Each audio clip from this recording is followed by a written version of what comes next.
Ya, saya udah nulis soalnya 5 lembar. Kayaknya butuh 2 jam nih menjelaskannya. Baik, saudara-saudara, Assalamualaikum warahmatullahi wabarakatuh. Selamat siang, salam sejahtera untuk kita semua. Kepada Ketua MPR dan para Wakil Ketua dan hadirin sekalian. Undang-undang dasar itu kan buatan manusia. Apalagi kesepakatan rame-rame. Maka di dalamnya pasti ada ruang ketidaksempurnaan. Kalaupun sempurna pendapat satu orang didiskusikan bersama yang lain, maka ada kompromi, take and give. Kesepakatan take and give mana bisa sempurna. Gitu loh saudara. Jadi sehebat apapun the framers of the law or the constitution, framers of the text, perumus dan pengetik, sehebat apapun dia, profesor, doktor 3 kali botak saking pinternya, tetap tidak sempurna. Dia tidak bisa membayangkan nanti sesudah 10 tahun pasal ini kalau dijalankan di lapangan, bagaimana. Dia nggak bisa membayangkan. Apalagi sesudah 20 tahun ke depan. Mana? Jadi menurut ruang dan waktu, dia tidak membayangkan. Sehingga tidak semuanya tercover. Begitu loh saudara. Nah apalagi Undang-Undang Dasar 45 kita. Makanya tanggal 18 Agustus, begitu mau disahkan oleh PPKI, masih banyak yang nunjuk tangan. Tolong dong tambahin ini, tolong dong tambahin ini. Gitu loh, para anggota PPKI itu. Nah disitulah Bung Karno menjelaskan, ini Undang-Undang Dasar kilat. Revolusi Kronwet. Kemarin kita udah merdeka, tapi konstitusi belum ada. Gitu loh. Bung Hatta juga mengatakan, nantilah kalau sudah sudah banyak ahli kita, nanti kita perbaiki. Jadi niatnya itu Pak Undang-Undang Dasar 45 memang untuk sementara. Itu sebabnya ya kan tahun 50 kita bikin Undang-Undang Dasar sementara tahun 1950. Memang begitu. Jadi jangan pernah membayangkan Undang-Undang Dasar 45 itu sempurna. Nggak bisa. Gitu loh. Nah sekarang Bapak Ibu, saudara-saudara, banyak sekali yang menginginkan kembali ke Undang-Undang Dasar asli. Asal ada kejadian yang tidak menggembirakan, yang disalahkan, nih gara-gara Undang-Undang Dasar diubah. Gitu. Bahkan saya suka bercanda, benar juga ini. Ini tsunami di Aceh ini terjadi gara-gara Undang-Undang Dasar diubah. Saking something to blame. Kita harus mencari apa yang harus dipersalahkan. Nah, jadi kesimpulannya Undang-Undang Dasar kita ini produk sejarah harus kita terima. Waktu reformasi kita bikin 1 tahap, 4 tahapan, 1 kali perubahan atau 4 perubahan, 1, 2, 3, 4. Tapi tetap saja itu nggak sempurna juga. Tapi kalau tanya kepada Pak Yakob Tobing dan kawan-kawannya, itu biasanya ada psikologi the father syndrome. Sindrom bapak ya, kepada anaknya. Dulu saya itu begini. Jadi apa yang dia pikirkan itu seakan-akan udah sempurna. Sekarang ini enggak lagi dipertimbangkan. Nah ini tidak tepat juga. Oleh karena itu saudara-saudara, kita harus saling mendengar. Saya sebetulnya mengusulkan supaya di forum ini diundang tuh jenderal-jenderal, ya, aktivis-aktivis yang mau kembali ke Undang-Undang Dasar asli. Artinya asli, yang ini tidak asli. Gitu loh. Lu undang biar saling mendengar. Kita diskusi tidak pernah mendengar mereka, mereka diskusi juga tidak pernah mendengar para perumus Undang-Undang Dasar reformasi. Jadi nggak ketemu. Jadi kita menikmati kebenaran dalam grup WA sendiri-sendiri. Nah ini tidak benar dalam sistem ya musyawarah, demokrasi musyawarah berdasarkan Pancasila, mesti tidak begitu. Kita saling mendengar perspektif dari kiri, dari kanan. Ya kan? Ada 3 perbedaan pendapat yang membuat orang berbeda yang harus diselesaikan melalui musyawarah. 1, perbedaan kepentingan. Semua orang punya kepentingan beda-beda. Kelompok berbeda, partai berbeda. Nah, tapi kalau udah duduk bersama mendiskusikan kepentingan jangka panjang dan lebih besar, insya Allah ketemu. Yang kedua, informasinya beda. Sekarang banyak hoax, makanya disebut post-truth era. Datanya itu beda, itu tidak bisa membuat orang berbeda sama pendapatnya. Maka harus ketemu, dimusyawarahkan supaya ketemu. Gitu. Nah, yang paling berat itu perspektif, sudut pandang. Orang yang sudut pandangnya dari kanan, dari kiri, orang yang sedang dalam kekuasaan, beda sekali melihat segala masalah dengan di luar kekuasaan. Biasanya mantan pejabat sama calon pejabat selalu pesimis. Ya kan? Indonesia gelap. Nah, tapi kalau pejabat ngomongnya, mari kita bersatu dan optimis semua. Gitu loh. Nah ini, ya itu harus begitu. Mari kita bersatu. Maksudnya bersatu dengan dia, dengan pendapat dia. Nah, disinilah demokrasi substantif itu dibutuhkan. Demokrasi is not just about kuantitas. Demokrasi itu bukan hanya jumlah suara. Jumlah majority rules itu tidak menentukan kebenaran dan keadilan. Majority rule itu hanya formalisme demokrasi. Harus diimbangi oleh minority rights. Oke, maka dibuat oleh peradaban manusia namanya MK. Namanya judicial review, itu temuan dalam sejarah 1803.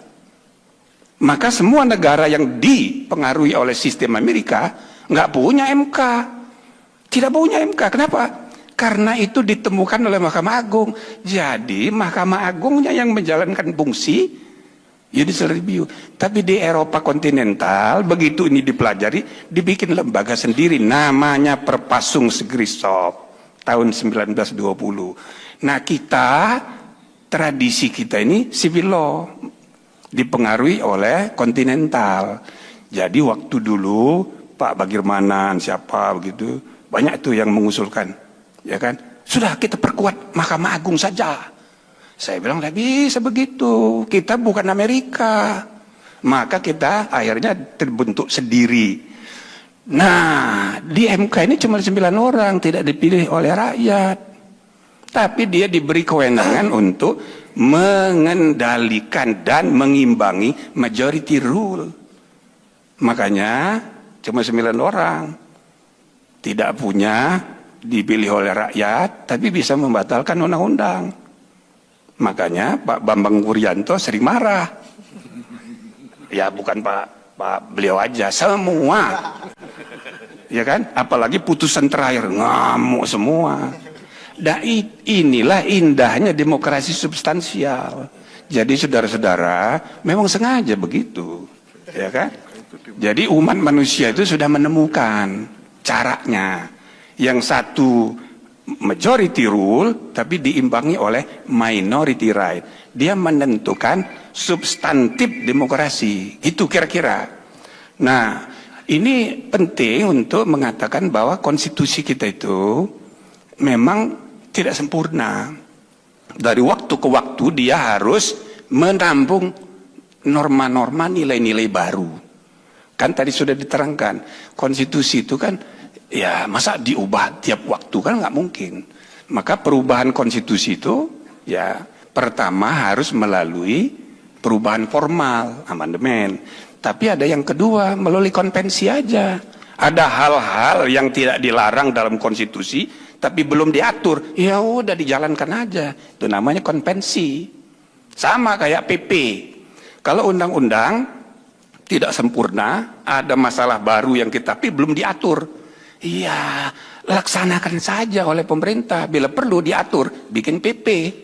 PP itu ada atributif, ada yang delegatif. Ada PP yang nggak disuruh oleh undang-undang. Pasal sekian misalnya pelaksanaan pasal sekian diatur oleh pemerintah. Itu artinya delegasi.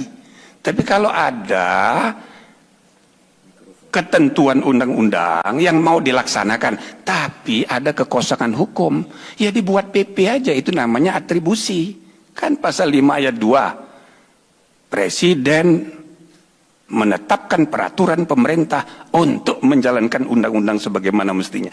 Jadi PP itu adalah kewenangan mandiri dari Presiden untuk ngatur melaksanakan undang-undang. Walhasil saudara, itu kayak konvensi juga. Tapi yang ketiga, Undang-Undang Dasar itu bisa kita ubah melalui tafsir pengadilan. Nah inilah kira-kira apa yang tadi sudah dijelaskan. Nah sekarang kalau menurut saya ya, kita terima ini Undang-Undang Dasar kita ini sudah berubah 4 kali. Lalu kita harus evaluasi selama 25 tahun nih. Menurut banyak orang, ini kita harus evaluasi menyeluruh. Jangan cuman kita mengembalikan GBHN. Jangan begitu dong, itu terlalu ringan. Kenapa? Secara substantif GBHN itu kan sudah digantikan oleh RPJP. Sudah ada. Cuma bentuk hukumnya bukan ketetapan MPR. Kita ini ingin mengembalikan dalam rangka memperkuat MPR. MPR menetapkan GBHN. Oke. Ya kan? Tapi jangan cuma itu. Karena secara fungsional sudah ada RPJP. Cuma yang kita perlukan itu sambil memperkuat MPR, bikin kewenangan MPR menetapkan GBHN sebagai pedoman perencanaan nasional maupun daerah. Itu penting. Tapi jangan cuma itu. Kenapa? Karena kita harus evaluasi menyeluruh sistem dalam konstitusi kita ini. Gitu loh Pak. Selama 3 periode terakhir ini kan sudah ada rekomendasi pimpinan sebelumnya. Sepakat mau mengadakan perubahan kelima. Tapi isinya hanya PPHN. Ini kan gara-gara pelebaran isu jadi 3 periode, akhirnya nggak jadi. Nah sekarang pemilu sudah selesai. Tidak akan lagi ada pelebaran isu. Saatnya kita sesudah 25 tahun ini. Ya, kalau dihitung dari 99, ini kan sudah 27-26 tahun. Menuju 100 tahun Indonesia merdeka dengan disrupsi teknologi segala bidang dan ancaman perang dunia ketiga, ya geopolitik, kita ini harus memodernisasi sistem politik ketatanegaraan kita. Ini soal serius. Sambil kita evaluasi, mana ini dari rumusan Undang-Undang Dasar kita ini yang ya sebetulnya ya misal tentang struktur MPR, DPR, DPD. DPD ini bagaimana? Mau kita apakan ini DPD ini? Kan wujuduhu keadami. Adanya kok mirip-mirip dengan tiadanya. Iya kan? Komisi yudisial. Ini apa gunanya ini komisi yudisial ini? Kalau hanya untuk mengusulkan pengangkatan hakim agung, bukankah sama kayak pansel? Sedangkan untuk penegakan etika bagi hakim, dia terperangkap, masih ada 2. Satu di intern Mahkamah Agung masih ada. Jadi dia tidak independen. Padahal dulu idenya, dia ini menjadi lembaga pengawasan hakim yang tadinya internal jadi eksternal. Tapi tidak tercapai. Siapa yang mikirin ini? Kan para ahli hukum yang bergelut di dalam praktek itu merasakan. Tapi teman-teman di sana, di Senayan, kurang memberi perhatian, kan lembaganya bukan lembaga yang ada kaitan dengan politik. Saya adalah anggota tim satu atap Mahkamah Agung. Ketuanya Pak Hartarto dulu. Itulah tim yang menjadikan dirjen di Kementerian Kehakiman, dirjen Departemen Agama dipindahkan. Tujuannya adalah untuk memperkuat independensi Mahkamah Agung. Tapi nyatanya apa tercapai? Tidak. Tidak. Struktur bekerjanya itu menjadi sangat orientasi kepada atasan, sehingga hakim secara fungsional, setiap hakim itu tidak independen. Yang independen strukturnya, kekuasaan kehakiman, tapi hakim masing-masing tidak independen. Nah ini kan harus dievaluasi Bapak Ibu, jangan dibiarkan. Zarop itu ketangkap itu puncak dari sistem yang tidak baik. Gitu loh. Ini soal serius. Maka menurut saya nih, momentum kepemimpinan Pak Muzani dan kawan-kawan di MPR ini, sesudah terbentuknya pemerintahan baru yang relatif sangat kuat, ini saya rasa momentum tepat untuk kita memperbaiki sistem konstitusi kita. Itu. Jadi jangan cuma urusan GBHN. Makanya saya hadir di acara Hari Konstitusi kemarin, agak dalam hati saya, aduh Pak Muzani kok ngomongnya hanya GBHN ini. Kecewa juga dikit.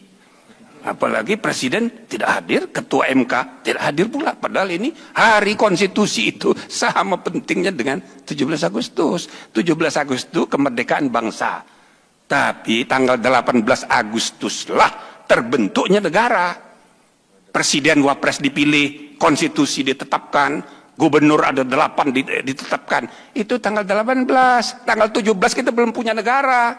Baru proklamasi kebangsaan. Bangsa kita merdeka. Jadi maksud saya momentum, ya kan? 2025 ini, bagaimana ini? Saya walaupun sudah nggak punya jabatan, saya rajin warawiri. Saya datang ke partai ini, meyakinkan perlunya agenda perubahan transformasi konstitusi gelombang kedua. Saya nggak usah sebut satu persatu, tapi kesimpulan saya, semua partai politik pimpinannya sekarang terbuka. Tinggal apa yang harus disepakati minimal. Jadi jangan terlalu banyak. Tapi mereka sudah membuka diri, tidak hanya urusan GBHN gitu loh. Nah, kenapa begitu? Karena ini momentum. Kita harus membuat sejarah, memperbaiki sistem yang kita anggap ya perlu diperbaiki. Nah, ini ada 5 isu di sini. Salah satu isunya adalah penataan kembali struktur lembaga perwakilan dan permusyawaratan.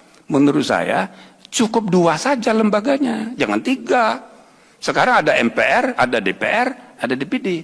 Sejarah DPD jadi kayak begini ini kompromi.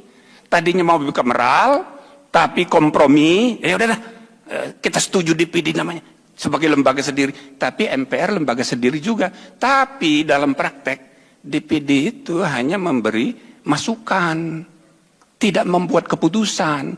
Jadi aspirasi daerah selama 20 tahun terakhir hanya memberi pertimbangan. Nah, maka ini yang saya sebut wujuduhu keadami. Periode kemarin sengaja saya masuk DPD, maksudnya perlu kita perbaiki dari dalam. Alhamdulillah ternyata nggak bisa. Maka kesimpulan saya, sebaiknya satu, MPR kita perkuat. Antara lain misalnya menetapkan GBHN, ya kan? Yang kedua, tapi ini diskusi itu sendiri. Wakil presiden itu nggak usah dipilih langsung, dipilih oleh MPR aja. Jadi setelah presiden terpilih, daripada kasak kusuk kayak kemarin, sudahlah cukup rakyat memilih presiden, wakilnya ditetapkan oleh si presiden terpilih, tapi disetujui oleh MPR. Jadi betul-betul orangnya presiden, bukan orang hasil kasak kusuk pragmatis transaksional. Terus yang ketiga, itu MPR harus memastikan kewenangannya, paling tidak usah ada perubahan, tapi di dalam risalah harus ditegaskan, MPR harus melantik presiden dan wakil presiden. Selama ini pasal pelantikan oleh MPR belum pernah dijalankan. Yang ada itu hanya membuka sidang, monggo silahkan melantik dirimu sendiri, ibaratnya begitu. Padahal eksplisit disebut MPR melantik presiden. Nah, ini kan belum dijalankan supaya MPR ini betul-betul wibawa. Gitu. Nah, juga yang paling penting lagi, MPR ini harus kita kembalikan sebagai penjelmaan seluruh rakyat. Utusan golongan, saya anggota MPR utusan golongan terakhir, cuma kita kalah waktu itu. Kalah karena semangat reformasi, ini semua yang diangkat oleh Pak Harto, akhirnya dibuang. Maka tinggal 2, perwakilan politik di DPR, perwakilan daerah itu di lembaga DPD. Utusan golongan tidak. Padahal saudara-saudara, Bapak Ibu sekalian, ini ya apa yang disepakati oleh the founding leaders ini luar biasa. Ada 3 sistem perwakilan. 1 political representative partai, yang kedua regional, ya kayak senat di Amerika, ya. Yang ketiga utusan golongan kayak House of Lords di Inggris. Jadi kalau di Inggris itu ada House of Commons, ada House of Lords, sedangkan di Amerika ada House of Commons politik, ada Senat. 2 tambah 2 digabung jadi 3. Satu-satunya di dunia kayak gini. Tinggal problemnya bagaimana utusan golongan itu harus dipilih. Nah, kalau itu kan gampang. Diatur supaya masing-masing utusan golongan itu dipilih oleh lingkungan organisasi masing-masing dan pelaksananya diatur dengan undang-undang. Sedangkan DPD ya udah keburu jadi lembaga sendiri, ya sudah kita ubah jadi praksi di DPR dan praksi di MPR. Nah, ini salah satu isu yang menurut saya perlu didiskusikan ya dalam rangka perubahan kelima. Nah, ada 4 yang lain sama pentingnya, tapi supaya jangan kepanjangan itu aja untuk manas-manas. Saya kira begitu, Bapak Ibu, saudara-saudara sekalian. Assalamualaikum warahmatullahi wabarakatuh.